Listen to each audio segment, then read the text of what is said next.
Hi everyone, in this video we're going to be talking about minerals. Firstly, what is a mineral? To put it simply, minerals are the building blocks of rocks. There are around 3,500 named minerals coming from the Earth's crust. As you can see, they have a variety of physical characteristics. Let's look at some minerals which we use in everyday life. The mineral graphite is perfect for use in our pencils due to its softness and appropriate streak colour. Diamonds are cut into pieces of jewellery.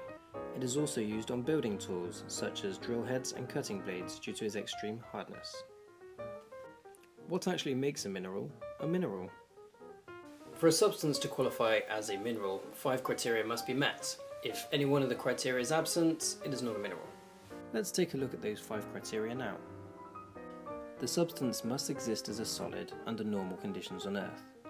The substance must be naturally occurring on Earth, not man-made.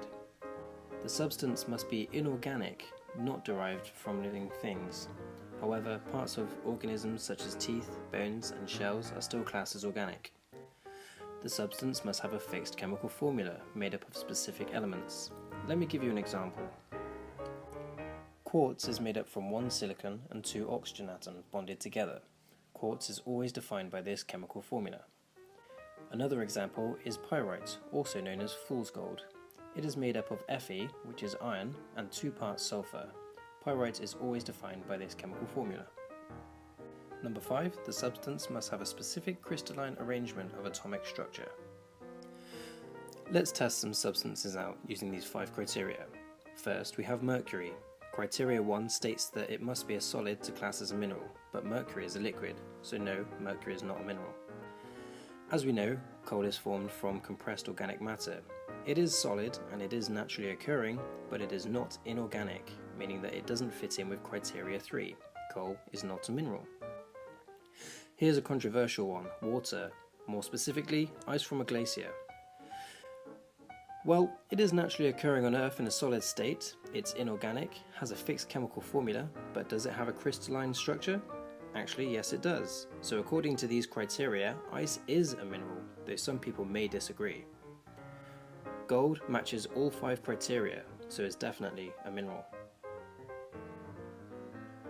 Let's move on to the physical properties of minerals. These include colour, lustre, meaning its reflective properties, hardness, measured using Mohs scale, cleavage and fracture, meaning the directional plane on how it is broken, and density.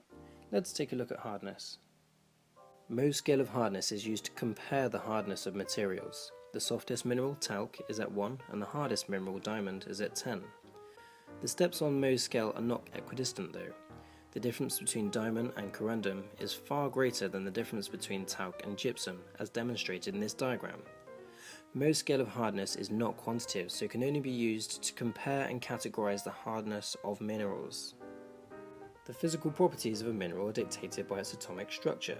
Let's take a look at a really clear example of what difference the atomic structure can make. Here we have a diamond, the hardest material that exists on Earth, which has a rating of 10 on Mohs scale. It's made up of just 1 element, carbon, so its chemical formula is simply C. If we take a look at the atomic structure of this diamond, it would look like this. All of the atoms are fully connected to each other and form very strong covalent bonds, which is what gives the diamond its hardness.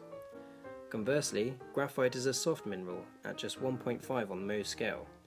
But just like diamond, it's made exclusively from carbon atoms. The difference between the two is the atomic structure.